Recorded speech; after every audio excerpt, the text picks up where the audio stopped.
అస్సలాము అలైకుం వరహమతుల్లాహి వబర్కాతుహు. ఇస్లాం ధర్మంలో ఖిలాఫత్ ఏదైతే సహాబాల దగ్గర మనకు కనిపించిందో అది ఎంతో ఉన్నతమైనది, అత్యుత్తమమైనటువంటిది. అలాంటి ఖిలాఫత్ ఈ రోజుల్లో వచ్చే అవకాశాలు ఉన్నాయా?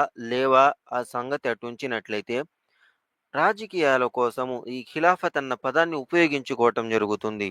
ముస్లింలే ఈ ఖిలాఫత్ అన్న, ఖలీఫా అన్న పదాలను తమ నాయకులకు, తమ పెద్ద మనుషులకు ఆపాదిస్తున్నారు. ఇది ఎంతో ద్రోహము. ఇస్లాం ధర్మానికే ద్రోహము. సహాబాల కాలం ఎక్కడ? ఫైన్ ఆమను బిమిస్లి మా ఆమనతుం బిహి ఫఖద్ ఇహ్తదౌ.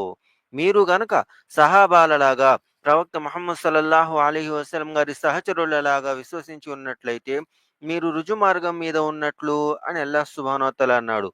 ఇది ఇస్లాంలో సహాబాలకున్న గౌరవం, ఖిలాఫత్ అన్న పదానికి నిర్వచనము. కానీ ఈనాటి నాయకులను మనం ఖలీఫాలతో పోల్చటము, లేదా అది ఇది అని పొగడటం ఏదైతే ఉందో, మనల్ని మనం మోసం చేసుకుంటున్నాము. ప్రవక్త ముహమ్మద్ సల్లల్లాహు అలైహి వసల్లం గారు అన్నారు, మన్ గష్ష ఫలైస మిన్నా. మోసం చేసేవాడు మా వాడు కానే కాదు.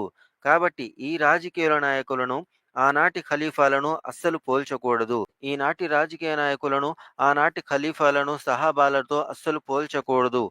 వారు వేరు, వారి జీవితాలు మనకు ఆదర్శము.